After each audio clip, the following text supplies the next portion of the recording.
the Financial Survival Network. Now more than ever. Welcome. You are listening to watching the Financial Survival Network. I'm Kerry, Lutz. Have you seen the price of gold today? It hit an all-time high.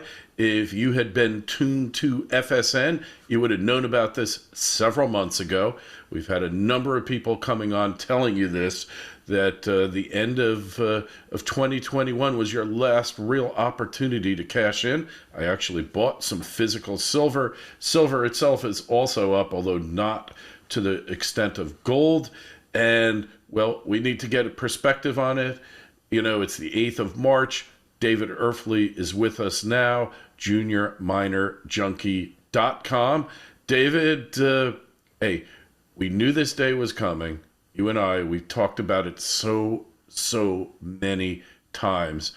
And for those of you out there who didn't believe us or didn't think it was possible, and you were trying to trade crypto, or you were playing around with puts and calls on Tesla, you haven't missed the boat quite yet. There's still much opportunity out there, David, right? Absolutely. Yeah. I mean, the road was a little longer than we expected it would be, but the end result is as expected. I've been saying for the past few months that once the gold price makes a monthly close above 1900, that'll be the signal for the gold price to really start moving. And last Monday we had a monthly close on a Monday, and the Russian central bank came out and said they're going to be buying gold for the first time in 2 years after these sanctions that all these Western countries are putting on them, and then they kicked all these Russian banks out of SWIFT. That was the sign that, hey, we may even have to back our ruble with gold here, because I mean, Russian citizens had their wealth decimated overnight last weekend, and the gold price indeed made a monthly close above $1,900.70. But that was the signal, and then ever since, the gold price has been going straight up. Today, just right before we were talking here, it hit an intraday COMEX all-time high above 2075. Of course, we haven't seen a close yet. You know, it's extreme overbought. You know, normally once an all-time high is hit, especially after so long, you have a lot of profit taking coming in. A lot of people who bought near the top saying, hey, I want out. I've been in this losing trade for a long time and I want to sell. It's extreme overbought.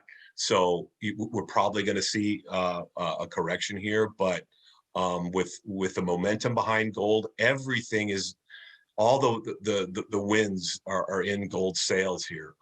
You know, you've got these sanctions on Russia, which is really crippling them. You know, and Russia is the 12th largest economy in the world, and kicking them out of the SWIFT system was huge. I mean, the Biden administration originally said they weren't going to do that, but when they did, it's basically the West has waged financial war against Russia.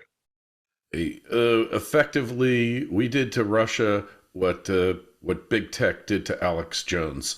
We deplatformed a country. And to think that there aren't going to be unintended consequences. Look what happened to nickel yesterday, went hyperbolic because shorts got squeezed, limit up. Yeah. Russia just happens to be the largest producer of nickel in the world. And look what's going on with palladium. Palladium, you know, if you like having smog-free cities in the West, palladium or platinum, and they can be substituted, are essential. But nobody thinks of this stuff. They think this stuff grows on trees. And then when you see the anti-resource administration that is in place right now in the U.S. and in much of the West, they are creating a disaster. They're creating a disaster for energy. They're creating a disaster for metals, for copper, for industrial metals, copper, nickel, zinc, everything is going to go into massive acute shortage, and this is going to take years to unwind and maybe several more wars. Yeah, it's really unfortunate. I mean, I just filled up my tank and paid $5.10 a gallon here in California, and that's at a cheap gas station. Wow, you got So a deal, David. Well, I charged up my Tesla and I spent $3 on electric, and that was after I had gone about 80 miles. So that was a pretty good deal. You know, believe me, I didn't get the Tesla because I thought gasoline prices were going over $5. But I always said when gas hit $5, EVs have an almost irresistible appeal. But where's the copper coming from? We don't want copper. You know, we don't want any copper mines built in the United States, whether it's Alaska or the lower 48. Nobody wants it. Everybody is trying to extort the mining industry around the globe. And I hope shortly they come to their senses. Some countries have, obviously, but this is something that's going to be with us, I say, for a decade, along with inflation, too. Let's not forget about that. ugh, yeah, yeah. I mean, it's fun. I use Costco cookies as my inflation meter. Um, I've been buying those packs of chocolate chip Costco cookies since like 2016. You know, when the gold price was around 1050, and these cookies used to be huge, right? And the price hasn't gone up much, but the cookies are about half the size now. So when we took a look at what happened at the close of the week last week, you had WTIC crude sail through former resistance levels that have gone back 8-10 years at 112 $113 a barrel, and they closed over 115 on the weekly. And then sure enough, you saw limit up on Monday, and the oil price run and the WTIC crude run to almost $140 a barrel, when the U.S. came out and said that they're considering not buying Russian crude anymore. So yeah, I mean, Pierre Lassonde came out and said that he wouldn't be surprised to see gold at 2,400 by the end of March and the oil price at 200, and I wouldn't be surprised to see it now either. The way these things are moving, it's really incredible, and I really feel the most for pensioners. You know, anybody who's on a fixed income is really being squeezed right now, and I really don't see any end in sight. You know, this is all happening as we go into yet another highly anticipated CPI reading coming out on Thursday, and I wouldn't be surprised if that CPI is going to be over 8%.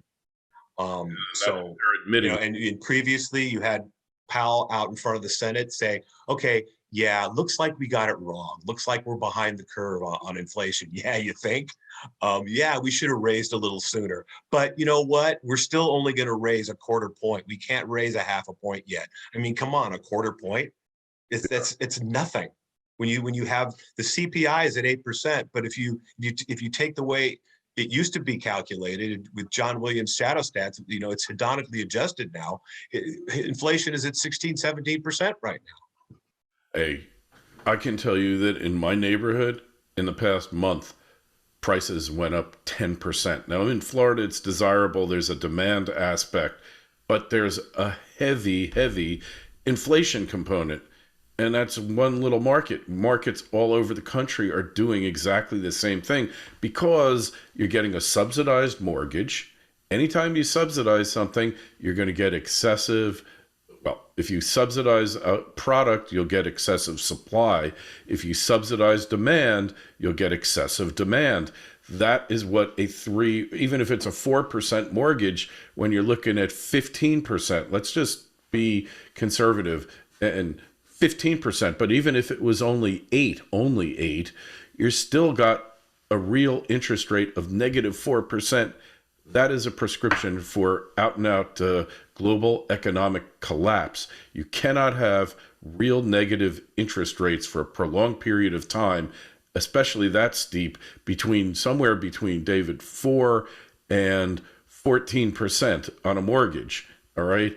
Even credit card debt is looking like a good deal at this point.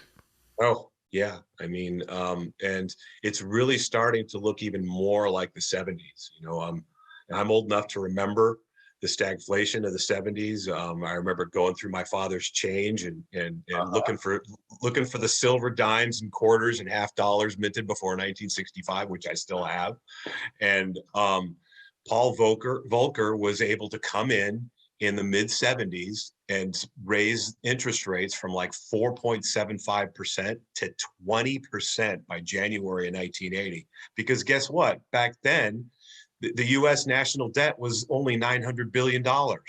And now it's over $30 trillion. And we're even scared to raise the interest rate up to a half a point.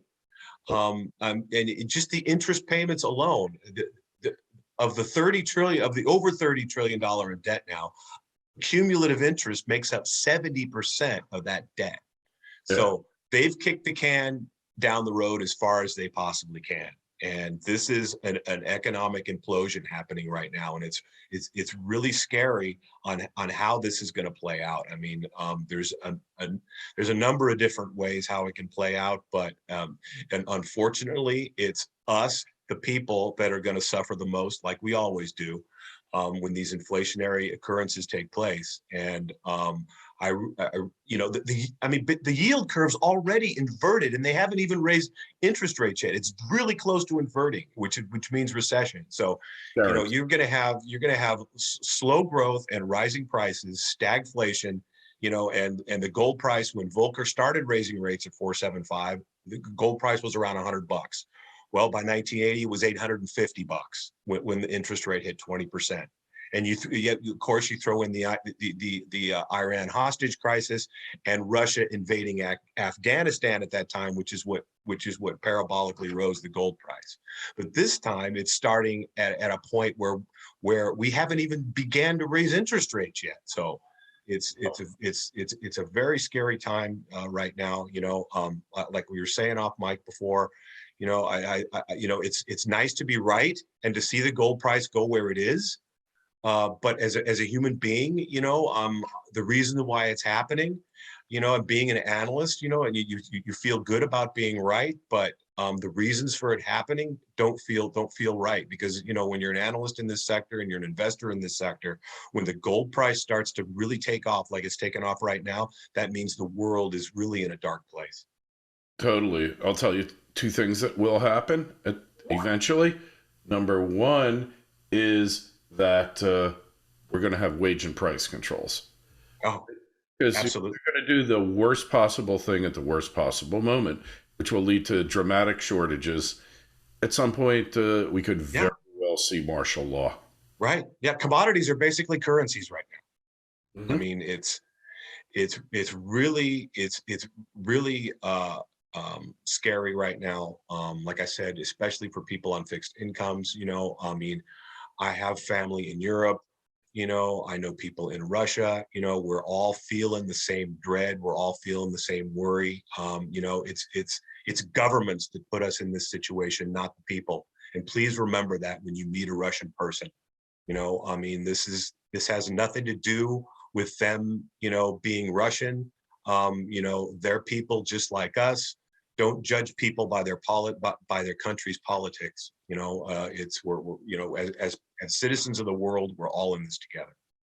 So true. So true. So you think we're going to see major price increases in all commodities across the board, including... I've already seen it. And it's just, you take a look at three charts in particular. The first one, the oil chart, the second one, the copper chart. I mean, the last time copper had a consolidation process like this, the copper price tripled in a short period of time.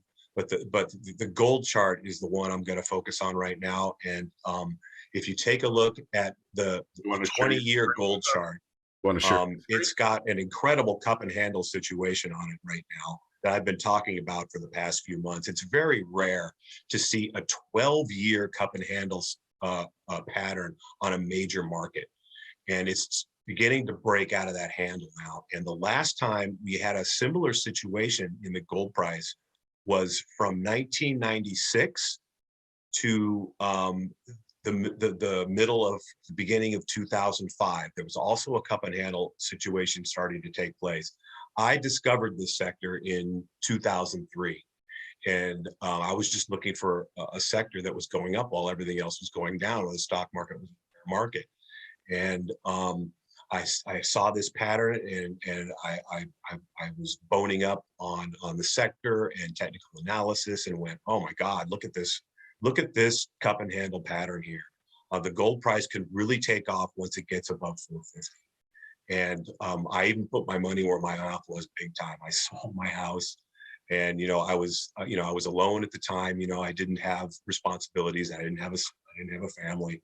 So I sold my house that at the time, the real estate market was going bonkers. I had this huge capital gain in it, and I put all the capital gains into juniors because I saw this cup and handle pattern, and it looked like it was about to explode. And sure enough, it did. The gold price went from about $425, $450 to over $700 in 6 months.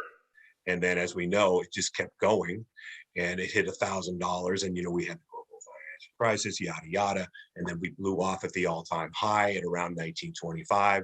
Well, the latest cup started around there at 1925 in 2011.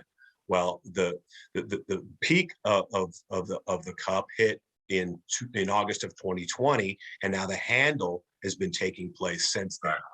And that handle now is breaking out. So I would not be surprised to see the gold price at $3,000 an ounce by the end of this year, the beginning of next year. Yep, been telling you for a long time, and people, like I started the show 11 years ago, right at the peak. And once after 2-3 years, I realized that we were in for slow times with gold, that it wasn't the end of the world quite then. But I always knew and said it numerous times on the show that the next crash would be far worse than the last one. We had the pandemic, far worse than 08 and 09. And then the next crash, who the heck knows? That's coming now. But for orchestrated events, really distressing. One thing comes to mind. Somebody told me, might have been Ned Schmidt, to rest his soul, said, Kerry, things take way longer than you ever dreamed possible, but they happen much faster than you ever thought could occur. And that's what's happening now. It took way longer than I ever anticipated, but it's happening way faster than I ever thought possible. Yes, and also that setup has made it more explosive, because the bigger the base, the bigger the move out of that base. And if you take a look at the mining complex, you've seen the mining complex really move at this time. It started off with Newmont and Barrick, the two bellwethers, the two largest gold companies in the world. They were bifurcating. They were moving higher. They were telling us that the gold price was going to break out to the upside out of that 18-month consolidation triangle. Well, then more recently, a few weeks ago, the royalty plays joined in. You had Royal Gold and you had Franco-Nevada also. Well, all four of those stocks, you got the two royalty bellwethers and the two major minor bellwethers. They're all extreme overbought right now. So what you're probably going to see now, the GDXJ has shot above strong resistance at 47 here this week. Right. And I think what you're going to start to see is sector professionals rotate some of their profits out of those major miners and royalty companies down to the juniors, which have yet to move. A lot of these juniors have really yet to participate. Some of them have, but most of them haven't. And these companies are still way undervalued and in comparison to the price of gold. And these projects that they're de-risking, even the optionality plays, the juniors that are de-risking lower margin projects, they're multi-million ounce projects, but they need higher gold prices. Well, just about everything is economic now. Everything is economic at $1,800 gold, and now we have gold over $2,000 an ounce. And yet these stocks are still trading at very, very low levels in relation to the gold price. And, these companies have done all the right things. They've raised money at not all of them, but the quality ones, they've raised money at the right times. They've kept their share structures tight. They've got plenty of cash. and they're still on the bargain table. So you haven't missed the boat. Chasing after majors and chasing after royalty plays is not recommended here. But getting into the higher risk juniors that are de-risking these large projects, that have these serially successful management teams and have a lot of cash in the bank already. Those are the companies that are on the bargain table still. Okay, and yeah, like you said, this has a long way to play out. The royalties, they might be overbought right this moment, but long run, royalties are the best business in the world. Oh, absolutely. And they're, yes, and a lot of the big ones pay a decent dividend. Mm-hmm. Yep. They pay a decent dividend, and they just have so many great dynamics because they're buying a commodity at a fixed price that is escalating in price at the same time. So their cost is going to be the same no matter how high the price of gold goes. Right. And their overhead is really low. I mean, some of them only have just a handful of employees. They don't need that many. Yeah, it's so true. Like one company I know has, last time I talked to them, has 11 or 12 employees, and it's $1 billion company. Yeah, exactly. Yeah. But the huge leverage upside is in the juniors right now. I mean, some of these things are going to move 5-10-fold really quickly. Yep. And now that we've had that move above 47 of the GDXJ, I expect it to close on the weekly above 47 on Friday, and that's going to be the signal. Buy signal. That's going to be the buy signal for the higher risk juniors. For sure. All right, David, it's Junior Miner Junkie with a Y .com. Make sure you go there, sign up, and you can see what's on David's list. David's lists are totally transparent, his holdings, everything he owns. And if you've got a question for David, shoot me an email, kl@kerrylutz.com, and make sure you go to the site and sign up for your free newsletter. David, a pleasure, and we will be back with you again soon. Always a pleasure talking with you, Kerry, and everybody stay safe out there. The Financial Survival Network.